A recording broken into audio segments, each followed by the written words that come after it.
Dieu est mon Père céleste. Il m'a donné l'esprit de son Fils, car je peux compter sur lui pour tous mes besoins, tous mes fardeaux, tous mes problèmes. Jean 16, 24 dit, « Jusqu'à présent, vous n'avez rien demandé en mon nom.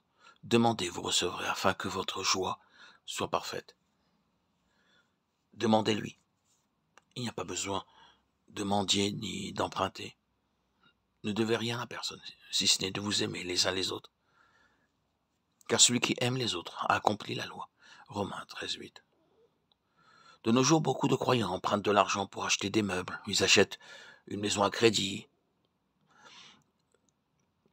une radio, un tapis, un habit de noces, un piano, tout à crédit, tout avec de l'argent emprunté. C'est contraire aux Écritures. Payez ce que vous devez lorsque vous êtes dans le besoin. Faites appel au Seigneur, et il vous donnera sûrement, et contentez-vous de ce qu'il vous donne. Ne soyez pas envieux ou avide, car il vous aime. Et tout ce qui est bon pour vous, il vous le donnera. Car l'Éternel Dieu est un soleil et un bouclier. Il ne refuse aucun bien à ceux qui marchent dans l'intégrité. Psaume 84, 12. Les lionceaux éprouvent la disette et la faim, mais ceux qui cherchent l'Éternel ne sont privés d'aucun bien. Psaume 34, 11. Ce psaume a été écrit par David lorsqu'il vivait dans une caverne avec ses 400 hommes. À ce moment-là, ils n'avaient pas d'argent. 1 Samuel 22, 1, 2 montre leurs conditions. David partit de là et se sauva dans la caverne d'Adoulam.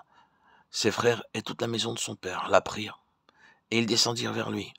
Tous ceux qui se trouvaient dans la détresse, qui avaient des créanciers ou qui étaient mécontents, se rassemblèrent auprès de lui, et il devint leur chef. Ainsi se joignirent à lui environ 400 hommes. C'était le meilleur institut biblique où quelqu'un pouvait aller. Il n'avait pas d'argent, cependant, si quelqu'un était en défaillance ou endetté, il allait vers David et il devint leur capitaine. Un peu plus loin, ils se cachaient tous de Saül.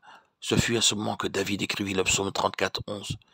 Les lionceaux éprouvent la disette et la faim, mais ceux qui cherchent l'Éternel ne sont privés d'aucun bien. Je peux imaginer ces hommes voyant les lions rugissant dans la vallée, parce qu'ils n'avaient pas de nourriture suffisante. Mais pour David et ses hommes, la nourriture suffisante était fournie par le Seigneur. Ces événements les maintenaient dans la caverne, ou qu'ils ne pouvaient pas faire le marché par manque d'argent.